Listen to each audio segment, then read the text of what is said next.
Welcome back to the Next is Now podcast.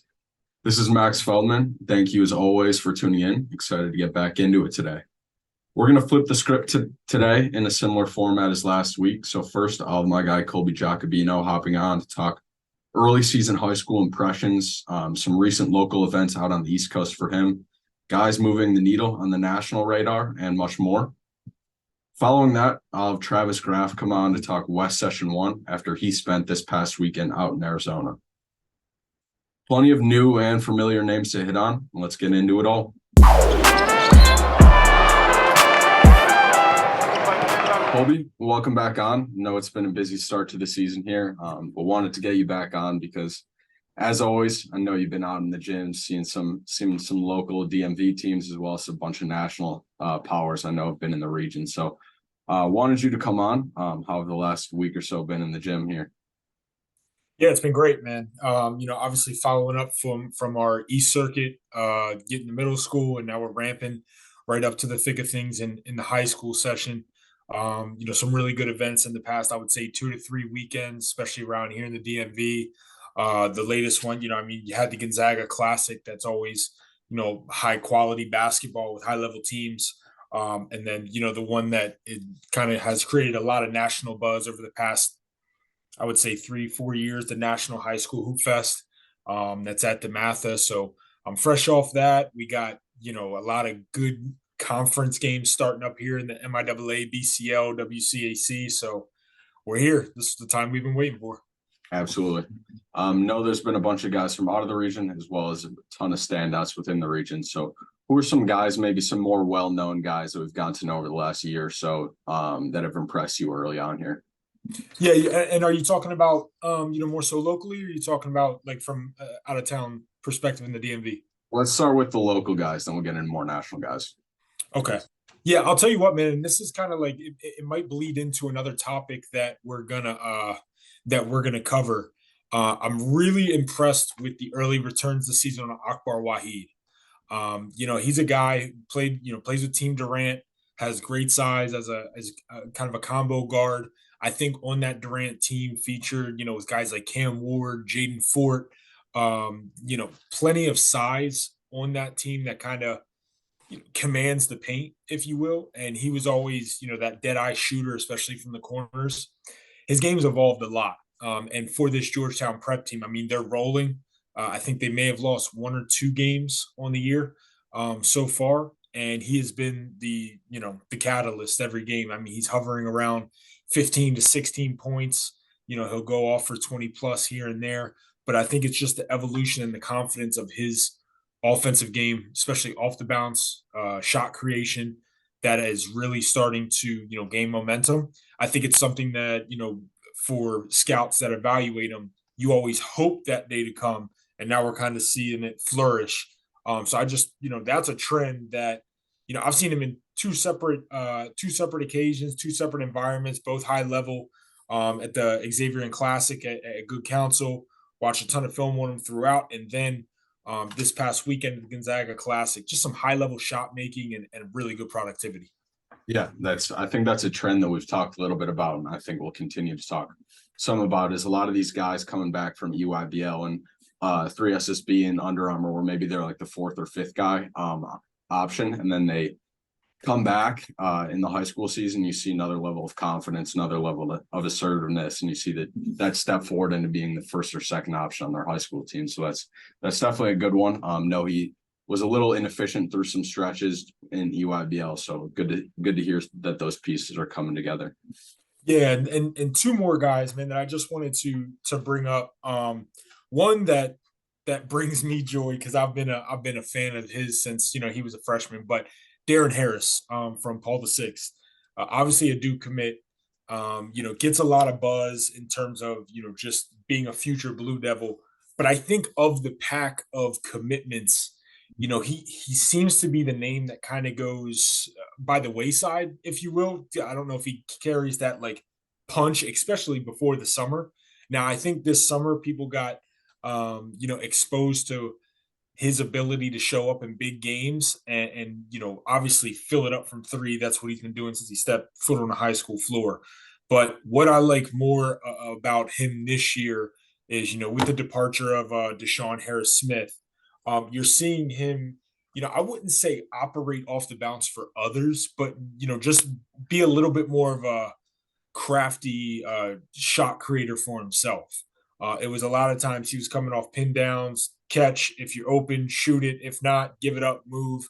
But now, he's giving the defense time to, if they to read if they're going to be closing out aggressively, and he knows how to attack it effectively. And it's not like he's over dribbling. It's 1-2, get to the middle, pull up for the mid range. So he's kind of went away from the guy who was just strictly a 3-point shooter. Also, man, in the open floor, he's a lot more explosive, and that's something I think that is very good to see in terms of just having a guy who can mix it up and be a dual threat. But don't forget it in terms of when he's at Duke next year. I think it's going to be a lot of transition, flaring out to the wing, letting it go. There's another guy in the area that is definitely trending in the right direction too, Caden Lewis, another Team Durant guy, starting to catch some early momentum here as well. I think the biggest progression in his game is just continuing to learn how to be a point guard. Early in his career and all throughout 8th grade, Max, you can probably attest to this too. He was always most gifted scorer, or one of the most gifted scorers on his teams. Now he's making that transition. I thought his transition to Sidwell last year, learning behind a veteran like Cam Gillis, who's at Lehigh, who was very much a floor general, game manager type of guy who could pick his spots, was great. And I think that growth is showing in a Caden. Don't get it wrong. He can still mix it up. He can still break you down off the isolation and score. But his progression and his instincts as a playmaker is definitely showing here early on. Yeah, that's big time. For the first one, I know I can attest talking to Coach Glenn Farello in their preview in the preseason, just talking about Paul VI. He was giddy talking about the version 4.0 of Darren Harris. So hearing him taking those next steps, I haven't seen too much of him this high school season. Sure, I will hear pretty soon, but that's great to hear. Know he's got all the ability in the world, and now being able to kind of scale between roles and kind of be the dude when he's asked to be that, but also be the spot up shooter that we know he can be. That's definitely a high level progression. And then Caden Lewis, similar. Haven't seen too much of him this high school season yet, but all the ability in the world is in terms of creating space off the dribble, scoring from beyond the arc, just scoring in bunches when he's asked to do so. Now be able to slow the game down, play with some more patience and pace, make some plays for other guys is definitely high level. So transitioning here to maybe some guys that have come into the DMV you've seen from whether it's from the East Coast or from out of the area, who are some other guys that have impressed you so far? Yeah, man, it's funny, and I guess I want to kind of stay more geared towards the freshmen for this one, and just in terms of the guys who are new on the scene, I would say in a way. And I'm going. I want to say I apologize for butchering his last name, but I know a guy that you're high on too, Max, is good counsels. Israel, we just call him Izzy. I don't know if you know how to say his last name. Izzy. I'll go Izzy Chubfong. There you go, Izzy Trufong. Yeah, man. Like I would say, good counsel lost a ton in the transfer portal. I mean, I would say the transfer portal, but transfer portal, and then their seniors. It was the bulk, if not, I would say 85 to 90% of their production from last year's team. And so they're trying to get it however they can, and Izzy is playing a massive role because of that. Good counsel might not be rolling in wins, by the boatload as of yet, but what they're gaining is, I think, long-term success with the development of Izzy. Just because he's getting, you can tell he's getting more confident in grabbing and going. That's one thing that I've been really pleased to see, and I think that's ultimately when you envision him as a college prospect, you want him to be a dynamic wing who can just do a lot of different things and affect a lot of different categories. I think his intensity and his just overall determination and fearlessness playing at the varsity level, like, when they're not playing in the WCAC, I mean, they're not playing any slouches. They're getting out and they're playing, teams in the MPSC who like to mix it up. They're playing MIAA BCL squad, so really good experience that he's gaining, and I think it's definitely going to benefit them for the long term. I know I've seen your past work on him, and you seem pretty high on him too. Am I right?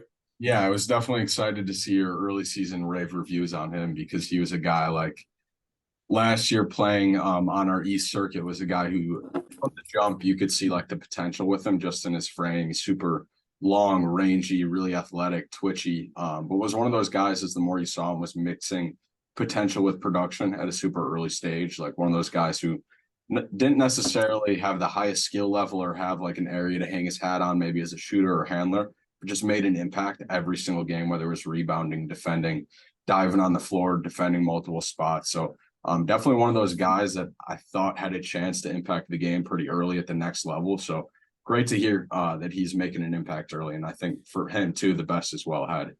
For sure, and a couple other guys, these two, of which play on the same team, transitioning from the. I could go. We could have a whole podcast on the freshmen in the DMV.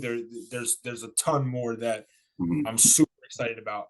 But transitioning to Mount Zion Prep, they got a couple of guys, over the summer that have definitely hit the ground running. And I want to start with Chris Jeffrey, point guard out of New York, who made the move to Mount Zion from Bishop Laughlin.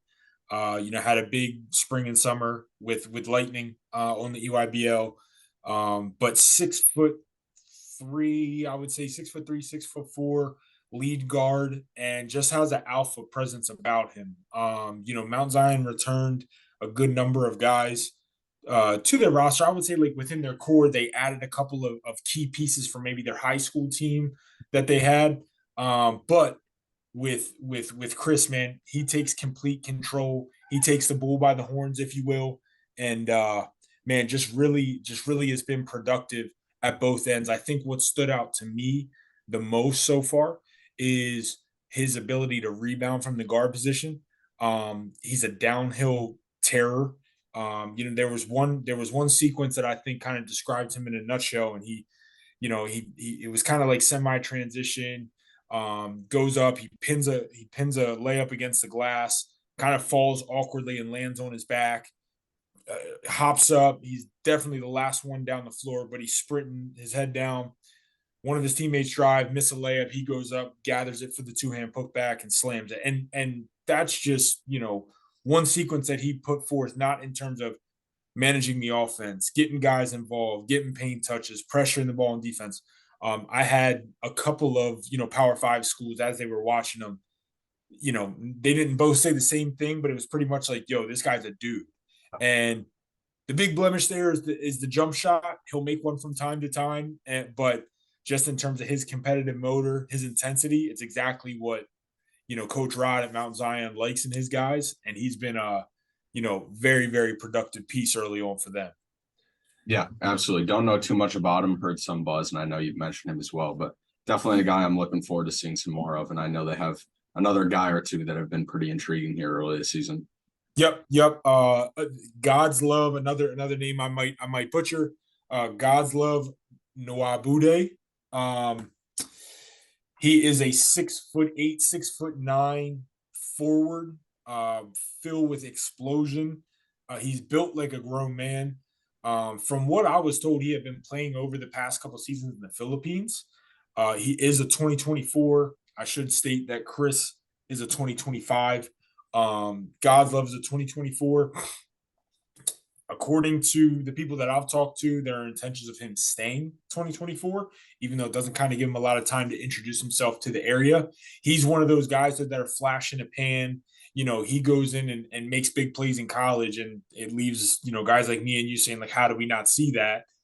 And it's like, well, he was here for 6 months. You know what I mean? So, but in terms of an overall skill set, still raw, still needs some, just overall development, but in no sense or anything is he a guy who is a forward from overseas who comes and the pace is a little bit too fast or it's too physical for him.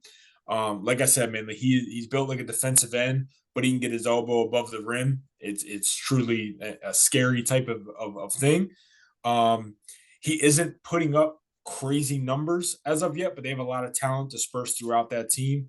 But in terms of productivity, in terms of just trying to project him for what's to come, I know West Virginia is an early buyer on him, and they're trying to get him on campus and push that forward. But he's definitely a name that will be on our radars going forward, and I look forward to getting a closer look at. Yeah, definitely. I think, like you mentioned, how we kind of scramble when there's a new name that's a 2024 that could potentially be high level that we don't know about. It's like, got to find out more. I think it's the same exact thing with college coaches hitting us these past week or two, where it's like Pac-12 coaches, Big Ten coaches, SEC coaches hearing about like a 6'9" athlete jumping the way that he does, impacting the game that the way that he does. I think there will be a ton of college coaches that get in over it. Mount Zion Prep to learn some more about him and kind of see what level he could play at. But yeah, I think that's a great one for sure. Any other guys? Actually, let's transition to some teams here. Now with a decent amount of games under their belts, and now we're about to get into deeper conference play, like you talked a little bit about. Who are some teams that have impressed you? Maybe some teams that have been maybe what you expected coming in, maybe some teams that have surprised you a little bit. Yeah, I mean, I try to do my best kind of seeing the top teams in the area in terms of just getting a grasp on them prior to things tipping off here in the DMV. I mean, Paul the Sixth just reminded everybody why they're a force. This past week at a national hoop fest, they got matched up against Sidwell Friends in a matchup that last year where Sidwell beat them in one of their 2 or 3 losses last season. Um, there was definitely a night of revenge for Paul the Sixth, and I think they ended up winning. If they didn't win by 20, it was somewhere between 17 and 20. So I mean, obviously you have them, but I seen Sidwell. That wasn't, I would say Sidwell's best showing, but they're going to be a force to be reckoned with. Obviously, you have your Gonzagas who are going to be extremely powerful. I think they have a really good shot of winning the league. Giving Paul the Sixth a run for their money. Bishop O'Connell, of course, the talent flows throughout that roster and spearheaded by Bryson Tucker. Mount St. Joe is off to a really quick start here. They're not as strong, I would say, as in recent years. Head coach Pat Clatchy has some seniors that he can lean on, but I would say that they aren't the usual disciplined seniors that he's usually equipped with. But Tyon Farrell, Rhode Island commit, is completely taking the alpha of the league title. And then he was joined by Jordan Brathwaite, Yale commit from Good Counsel, who made the move. I think they're up to 10-0 or 11-0 on the year already. So they're hitting the ground running. St. Andrews is getting off to a really good start. Jackson Reed, they've gotten off to a strong start here and had a good showing. They lost to Gonzaga in the Gonzaga Classic. So, I would say it's your usual mix of teams. Some of the leagues have a little bit more parity. I will say this, I was shooting off some tweets over the weekend, but that DeMatha team, man, they have a chance to be very scary in the WCAC. And I know that's not like for, maybe the out of towners saying, watch out for DeMatha. That's not a surprise. But if you look at this roster and you're familiar with the DeMatha teams of the past, they don't have your usual 4 or 5-star prospects, multiple.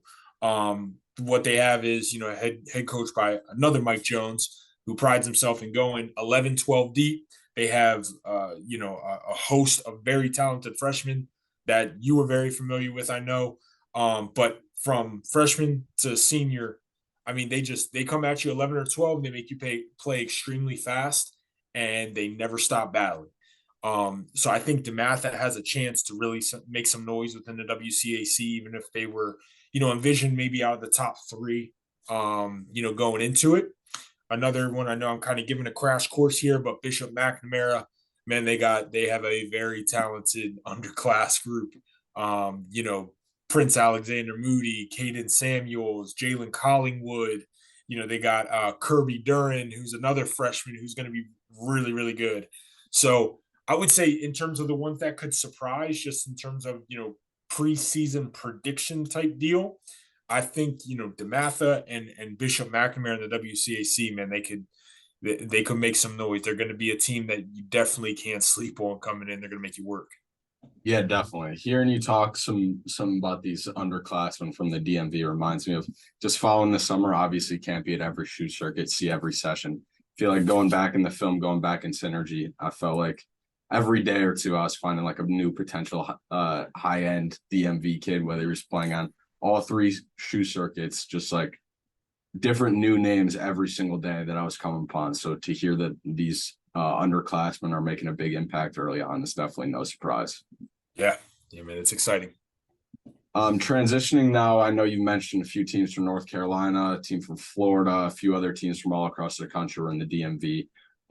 Who from those teams has impressed you a little bit, left a big impression so far? Yeah, man, I'll tell you, Myers Park, they were in attendance at National Hoop Fest. Took Paul VI to overtime, had him on the ropes. I'll tell you, Sir Muhammad and Sadiq White. I know, Max, I sent a picture in our group chat where I kind of got a still frame of Sadiq, and that was just one of his, like, I would say 7 or 8 dunks. Um, but I mean, it looks like he's playing slam ball whenever he's around the rim, and he could come out of nowhere. All of a sudden, he jolts on the picture, and he's just eye level with the rim, throwing it down. He knows all the things to do afterwards to get the energy going up. I was extremely impressed with him. Muhammad, his showing, future Notre Dame,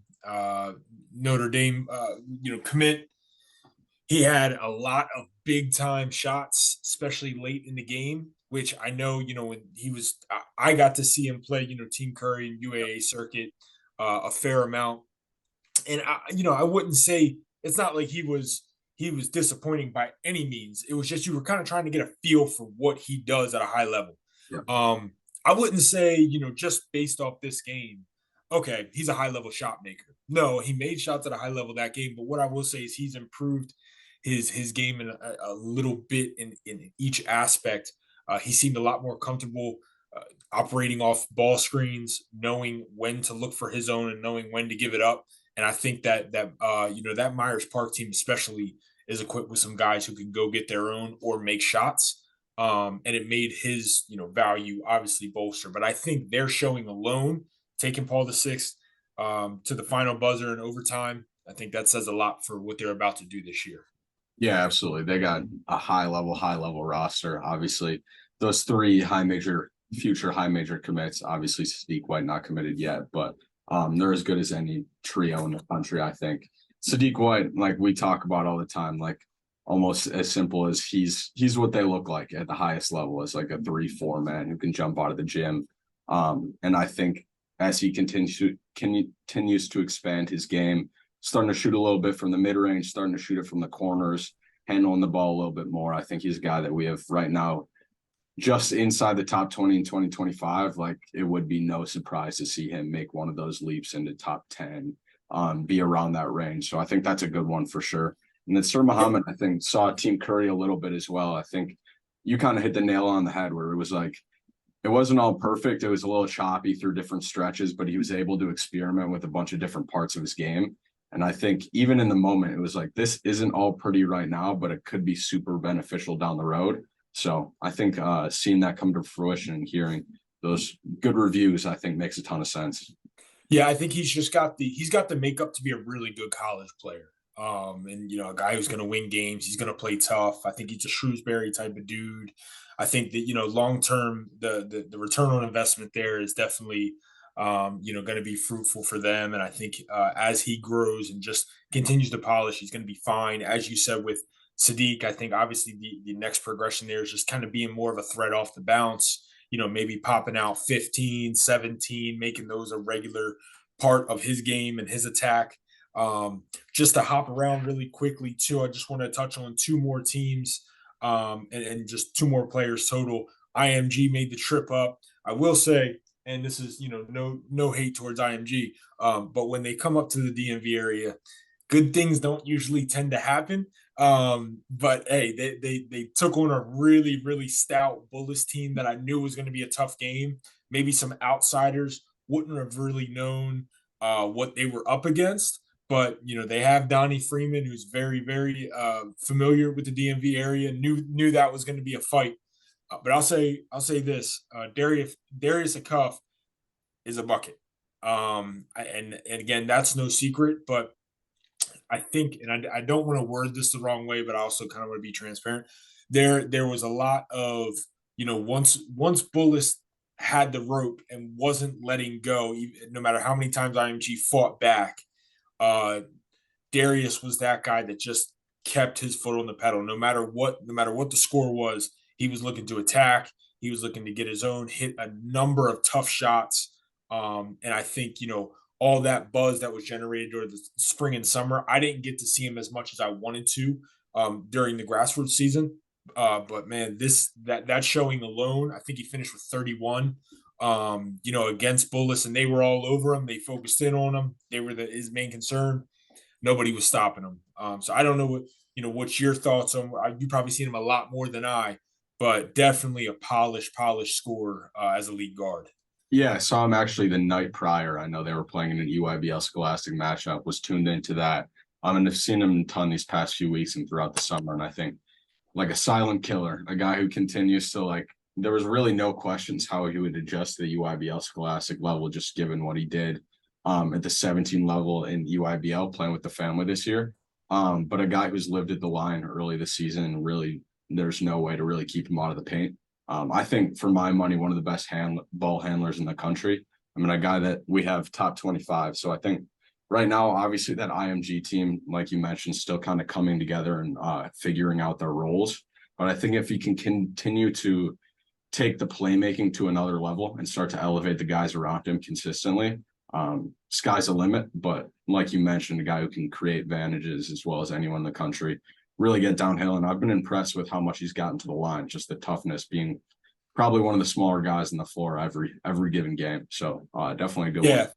Yeah, he had several finishes through contact too that didn't even phase him. They didn't get the call, but it was just, he just took it on, hung in the air and finished tough layups. The other guy that I wanted to bring up that you are probably more familiar with because he's up there from your area is Davion Hannah. This is really my first viewing where I was kind of zeroed in on him because from the second the ball tipped, he just wanted to assert himself. I think on this team, he plays for Nicolette. Apologies if I'm pronouncing that wrong, but kind of I would say head and shoulders. He was in this particular game that I was watching, the best prospect that they have. He has it a little bit tough because he's playing out of position. He's one of the taller guys on that team, so he's really expected to play, I would say, more 5 and 4 than he is probably his natural position, which is 3-4, kind of a hybrid combo forward. But man, the night before, I know on Saturday really struggled to find his shot, but Sunday that thing was dropping, and I think. Obviously you kind of project and it's somewhere towards the middle, but if he can get his shot to the point where he's a little bit more on the, the efficient side and stretching that thing out to 3, I think there's a lot to work with there with a guy his size.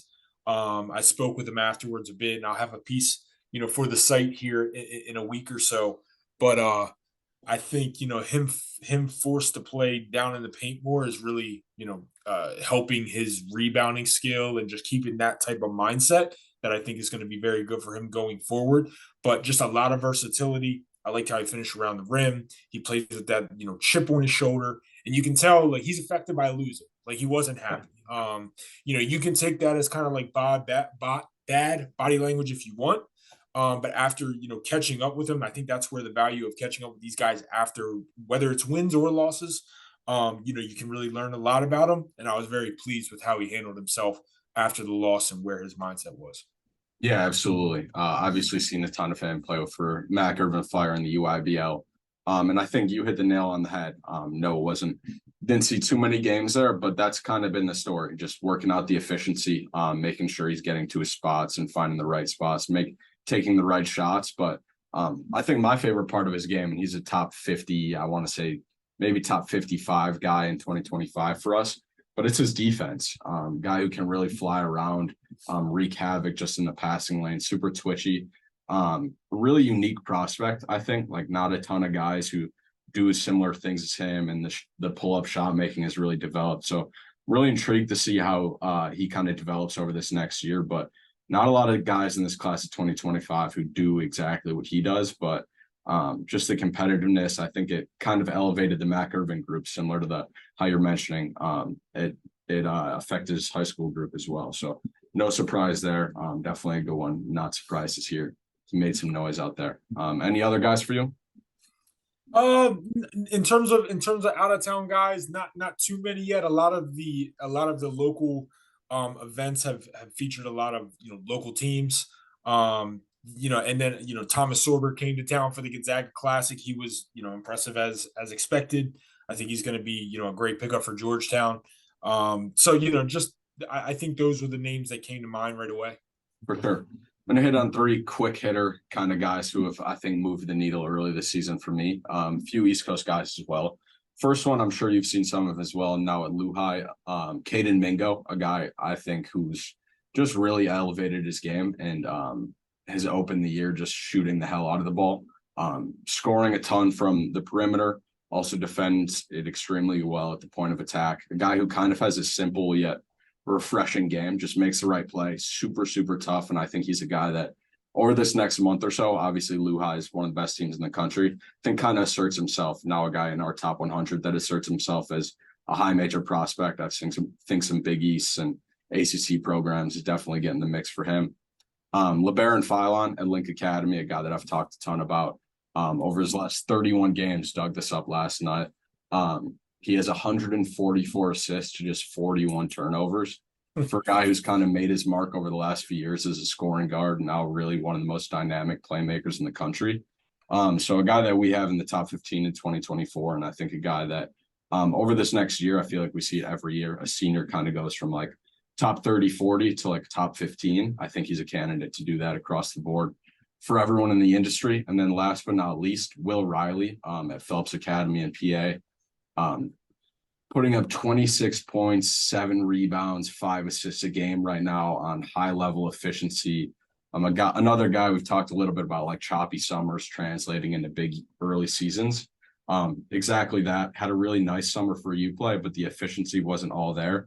Now we're seeing that at a really high level, 6'8", 6'9". So I think he's a guy that we're higher on than anyone in the industry, but I think will probably land closer to top 25 consensus guy as this year plays out. But you seen any of those guys? Any impressive thoughts on those guys? Yeah, no. I'm glad you passed it to me because Mingo he made the trip down for Will Barton elite camp, and I had seen him prior, but it was a good time to get refreshed with his game. I think the only thing that's I would say looks immature or young about him is just his frame, and that's going to fill out over time too, and he'll be fine with that. I think, as you said, though, the way that he gets to his shots, the shots that he takes, his decisions, his basketball IQ, it's all can't miss. And I don't want to relate these guys, head to head in terms of this. So I tread carefully, but a lot of like Bub Carrington in it. You know what I mean? In terms of getting to the mid range, just a lot of stuff that is very fundamental, crisp, tight, and effective. And so I think sky's the limit for him. That Lehigh team is loaded, as you said. I think his skill set in terms of the type of shots that he's going to get playing next to those guys, he's definitely going to take advantage, and it's going to show in his numbers. I wanted to jump and skip to Riley because I was able to see him, over the summer a few times, and obviously the upside to me is evident in terms of what he can be. But I think, what he's doing so far early this season, it's the athletic pop that he's coming with. His length is really on display, and he's really got that, that chip on his shoulder. I know I've used this before, but like that chip on his shoulder when he's driving, it's not to create contact and get a nice little soft touch layup. He's doing it with intentions to throw it down on your head. And then, what I noticed too, he also has the rarity for his size and skill.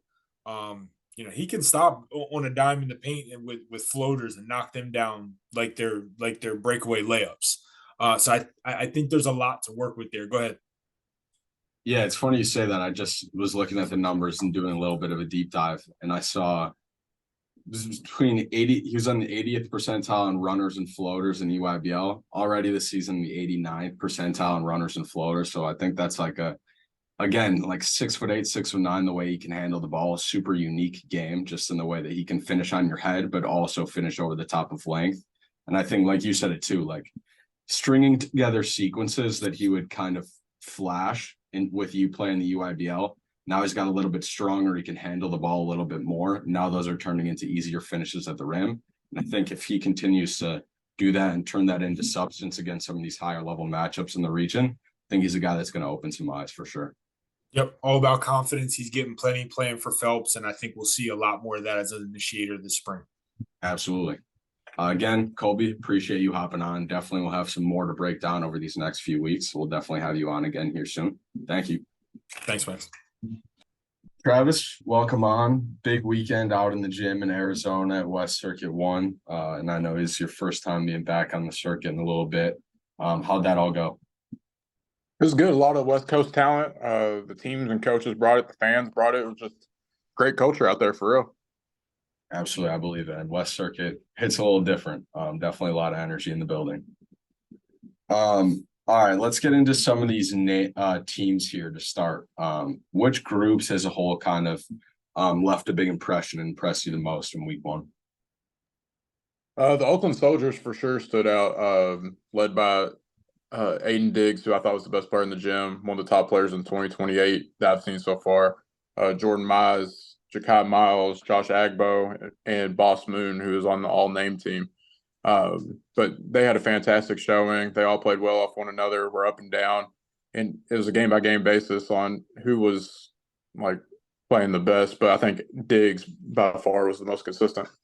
Yeah, absolutely. I think just coming back to the circuit, obviously seeing the teams in session 1 always is interesting. And that was one team that stood out where it's like all 5 guys, they've either stood out previously while they were playing up or stood out in the West Academy, a different camp on the West Coast, something like that. So definitely not surprised. And Aiden Diggs expanding his game is definitely great to see. Obviously one of those guys who can really score in bunches, scored at all 3 levels. Any other groups? I know Arizona Unity has a few good teams. Team Why Not? Any other teams impress you out there? Yeah, Team Why Not, Seattle Rotary, Arizona Unity. Arizona Unity Black had a lot of good prospects that I really enjoyed watching. Leighton Leonard was the best athlete in the gym. Former soccer player. He's about 6'4" now. Great athlete. Fast, long, can jump. Kingston Montague was one of their leading scorers throughout the weekend, was their leading scorer in game 1. Was great in transition, great off the bounce, got to his mid-range well. Really like him. He's a guy that I think is a sleeper in that class that might not be talked about enough. Martre Bagley is filling out and getting taller every day, it seems like. He is physically gifted, another good athlete on that team, had a few dunks on the weekend. But I was really intrigued with Marcus Isaac on that team. Bench player, but he's got all the tools. His dad was 6'11". His mom played college basketball. Just starting to figure out the game and putting little bits and pieces together slowly. But I think he's the guy to watch long term. And those 4 are why Arizona Unity really stuck out to me. Yeah, definitely. Those are some names that I'm definitely familiar with. Some names that definitely sound pretty intriguing. Leads me into some prospects in specific. Still watching a bunch of the tape from this past weekend, wasn't out there, but who are some guys that left a big impression? I know you've mentioned a few already, like Leighton Leonard and some others, but any other guys? I think my favorite player to watch this weekend was actually a 2029 player, DJ Hunter for Vegas Elite. His dad played at Georgetown and UNLV. Lightning quick guard, was probably my favorite guard in the building. Could get to the paint at will. Lightning quick first step, balanced scoring and playmaking really well. And then just seeing him doing that while playing up a grade was very nice.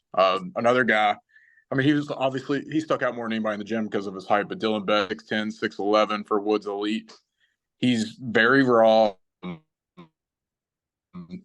It's not going to be pretty every time he steps on the court right now, but long term, he's got the DNA, and you see the flashes right now. He's still trying to figure out his body, trying to figure out how to be mobile in his body. But he blocked shots, he protected the rim well, rebounded well, showed some nice hands and some nice touch on a few different occasions. His dad played overseas, and his dad was in the building this weekend too. Biggest guy in the gym. Sisters were McDonald's All-Americans to play for UCLA now. So he's one to watch long term. Like I said, it might not be like you watch him now. For those that don't watch a lot of middle school basketball, bigs really develop the slowest. And right now, he's a great case point for that. Yeah. He is. I mean, it's all flash based. He's not going to produce every game, but it's what he could be 5-6 years down the line. Yeah, definitely. He's super interesting. I know last year, we saw a bunch of him, and he was like 6'4" at the time, and I know he's grown like 6 inches in like a year. So a kid that's still very much maturing physically. I know he's still only 13, but has the bold lines, and you can see like definitely far from a finished product, but has good hands, got decent feet around the rim, good touch of the rim as well. So I think if he gets like probably at this point, he's trending towards 7 feet for sure. So one guy that I know we're definitely excited to see more of, and he's out of Colorado. So definitely a guy that I think makes noise on the West Coast here pretty soon. Leighton Leonard, wanted to talk about him. Been a guy who's dominated really everything we've had on the West Coast, excuse me. A guy who can really defend. He's got great length. He's got football in his background and his DNA. Also has played soccer, so I think it's an interesting blend of like footwork, plus he's super tough and physical, and now he's starting to like get more skilled. So what'd you see out of him? What do you think are some next steps?